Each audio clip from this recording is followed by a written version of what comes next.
CAA சட்டம் குறித்து மத்திய உள்துறை அமைச்சர் கருத்து தெரிவிச்சிருக்காங்க. குறிப்பாக மாநில அரசு அந்த சட்டத்தை நிறுத்த முடியாது, மத்திய அரசுக்கு தான் அதுக்கான அதிகாரம் இருக்குன்னு சொல்லியிருக்காரு. அதை பற்றி இல்லை, குடியுரிமை சட்டங்கிறது மத்திய அரசின் அதிகாரம் தான் எங்களுக்கு தெரியுது. ஆனால் திட்டமிட்டு நாங்கள் எங்கள் மாநிலத்தில் அந்த சட்டத்தை நடைமுறைப்படுத்த மாட்டோம். அந்த சட்டத்தை நிறைவேற்றும் பொழுதே மாநில அரசுகளின் கருத்தை கேட்போம்னு சொல்லியிருக்காங்க. அரசாங்கமே சொல்லியிருக்கு. இன்னைக்கு அதிகாரம் இல்லையா இருக்காங்கிற கேள்வி இப்போ வந்தாலும் அன்றைக்கு அவர்கள் சொல்லியிருக்கிறார்கள். அந்த அடிப்படையில் சில மாநிலங்களை கருத்து கேட்டார்கள். அந்த மாநிலங்களில் எதிர்கருத்து வந்தவுடன் அதை அப்படியே நிறுத்திவிட்டார்கள். இதெல்லாம் மக்களுக்கு தெரியாது என்று நினைத்து கொண்டிருக்கிறார்கள். சிஏஏ சட்டத்தை பொறுத்தவரை எங்களுடைய கேள்வி, பாதிப்புக்கு ஆளாகி இருக்கும் இந்தியர்கள் அவர்கள் யாராக இருந்தாலும் அவர்களை இந்தியா குடியுரிமை கொடுத்து ஏற்றுக்கொள்ள வேண்டும் என்பதுதான். இலங்கையில் உள்ள தமிழர்களை இணைக்க மறுக்கிறார்கள், இஸ்லாமியர்களை இணைக்க மறுக்கிறார்கள். இந்த சட்டமே இவர்களுடைய இஸ்லாமிய வெறுப்பை காட்டுகிற சட்டமாக இருக்கிறது தவிர எந்தவித சிந்தனைக்கும் ஆட்படாத சட்டமாக இருக்கிறது. ஒன்றை சொல்லுகிறேன், பாகிஸ்தானால் ஆக்கிரமிக்கப்பட்ட காஷ்மீர் என்ற ஒரு பகுதி இருக்கிறது, POK என்று சொல்வார்கள். அந்த பாகிஸ்தானால் ஆக்கிரமிக்கப்பட்ட காஷ்மீர் என்று நாம் அழைப்பதற்கு காரணமே அது நம்முடைய பகுதி, அதை பாகிஸ்தான் ஆக்கிரமித்து கொண்டுள்ளது என்று சொல்லத்தான். அங்கே உள்ளவர்கள் பெரும்பாலும் இஸ்லாமியர்கள். அவர்கள் இந்தியர்கள், நாங்கள் இந்தியர்கள் தான் என்று சொன்னால் இந்த சட்டம் அவர்களை அனுமதிக்குமா அனுமதிக்காதா?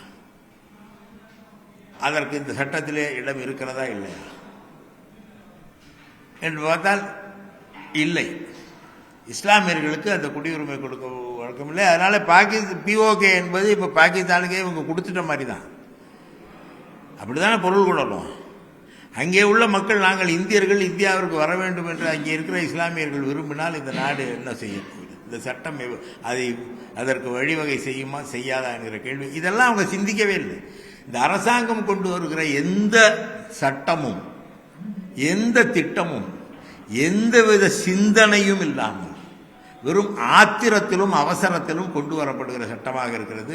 சிஏஏ அதற்கு ஒரு சிறந்த உதாரணம். தமிழக முதலமைச்சர் தமிழ்நாட்டில் இதை அமல்படுத்த மாட்டேன்னு சொல்லியிருக்காரு. இதே மாதிரி கேரளாவிலையும் கேரள முதலமைச்சர் சொல்லியிருக்காங்க. அடுத்த கட்டமாக சட்ட ஆலோசனை ஏதாவது, சட்ட ரீதியாக ஏதாவது என்ன செய்கிறார்கள் என்று பார்ப்போம். ஓட்டு போடுறதை மட்டும்தான் அவங்க தடுக்க முடியும்.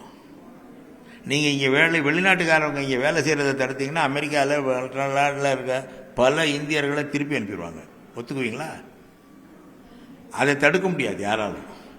வாக்களிக்கும் உரிமை ஒன்றைத்தான் தடுக்க முடியும். அது வரும்பொழுது பார்த்துக்கொள்ளலாம். வாக்களிக்கும் உரிமையை தடுக்கிறது தான் முக்கிய நோக்கமாக இருக்குது. அதுதான் அவங்க நோக்கம். அவங்க இஸ்லாமியர்கள் இந்த நாட்டில் இருக்கக்கூடாதுன்னு நினைக்கிறாங்க.